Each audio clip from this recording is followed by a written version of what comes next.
ಮದ್ಯಪ್ರಿಯರು ಒಮ್ಮೆ ಈ ಸ್ಟೋರಿಯನ್ನು ನೋಡಲೇಬೇಕು. ಯಾಕೆ ಅಂದರೆ ಇದು ಮದ್ಯಪ್ರಿಯರಿಗೋಸ್ಕರನೇ ಇದ್ದಂತಹ ಸುದ್ದಿ. ಇದು ನಾಳೆ ಯಾವುದೇ ಕಿಕ್ ನೀಡುವಂತಹ ಎಣ್ಣೆ ಸಿಗಲ್ಲ, ನಾಳೆ ನಿಮಗೆ ಯಾವುದೇ ರೀತಿಯ ಮದ್ಯ ಸಿಗಲ್ಲ.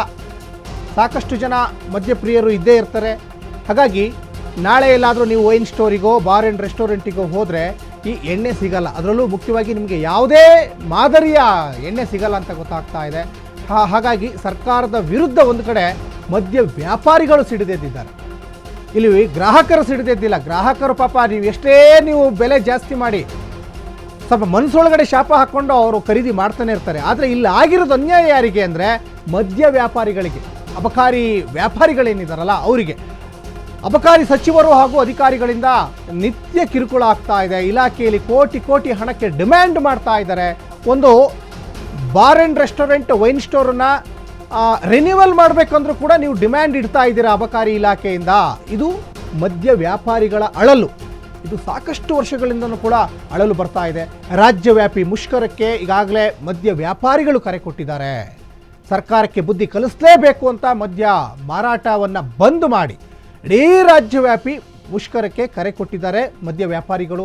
ಸರ್ಕಾರದ ವಿರುದ್ಧ ಸಮರ ಸಾರಿದ್ದಾರೆ ಮಾರಾಟಗಾರರು.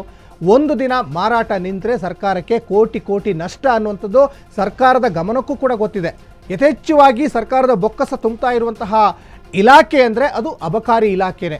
ಹಾಗಾಗಿ ಎಲ್ಲ ಒಂದು ಕಡೆ ಈ ಅಬಕಾರಿ ಇಲಾಖೆಯ ಸಚಿವರು ಮತ್ತು ಅಧಿಕಾರಿಗಳು ಒಂದಿಷ್ಟು ವ್ಯಾಪಾರಿಗಳಿಗೆ ದೌರ್ಜನ್ಯ ಮಾಡ್ತಾ ಇದ್ದಾರೆ, ಅವರಿಗೆ ಕಿರುಕುಳ ಕೊಡ್ತಾ ಇದ್ದಾರೆ, ಇಷ್ಟು ಡೀಲ್ ಮಾಡ್ತಾ ಇದ್ದಾರೆ. ಒಂದು ರಿನ್ಯೂವಲ್ ಮಾಡಬೇಕು ಅಂದರೂ ಕೂಡ ಒಂದು ವೈನ್ ಸ್ಟೋರ್ ಅಥವಾ ಬಾರ್ನ ರಿನ್ಯೂವಲ್ ಮಾಡಲಿಕ್ಕೂ ಕೂಡ ನೀವು ಇಷ್ಟು ಅಂತ ಫಿಕ್ಸ್ ಅಂತ ಮಾಡ್ತಾ ಇದ್ದರೆ ಏನು ಮಾಡೋದು ನಾವು ಅಂತ ಸಾಕಷ್ಟು ಸಂದರ್ಭದಲ್ಲಿ ಹೇಳಿದರು. ಹಾಗಾಗಿ ಇವು ಸರ್ಕಾರಕ್ಕೆ ಬುದ್ಧಿ ಕಲಿಸಲೇಬೇಕು ಅಂತ ಹೇಳಿಬಿಟ್ಟು ನಾಳೆ ಇಡೀ ರಾಜ್ಯವ್ಯಾಪಿ ಯಾವುದೇ ವೈನ್ ಸ್ಟೋರು ಓಪನ್ ಆಗಲ್ಲ, ಯಾವುದೇ ಬಾರ್ ಓಪನ್ ಆಗಲ್ಲ, ನಾವು ಧರಣಿ ಮಾಡ್ತಾ ಇದ್ದೀವಿ ಅಂತ ಇಲ್ಲಿ ಹೇಳ್ತಾ ಇದ್ದಾರೆ. ಒಟ್ಟಿನಲ್ಲಿ ಸರ್ಕಾರಕ್ಕೆ ಇದೊಂದು ಬಿಸಿ ಮುಟ್ಟಿಸುವಂತಹ ಕೆಲಸ ಅಂತ ಇಲ್ಲಿ ಗೊತ್ತಾಗ್ತಾ ಇದೆ. ಇದು 15-20 ವರ್ಷಗಳಿಂದ ಇದು ನಡ್ಕೊಂಡೇ ಬಂದಿದೆ.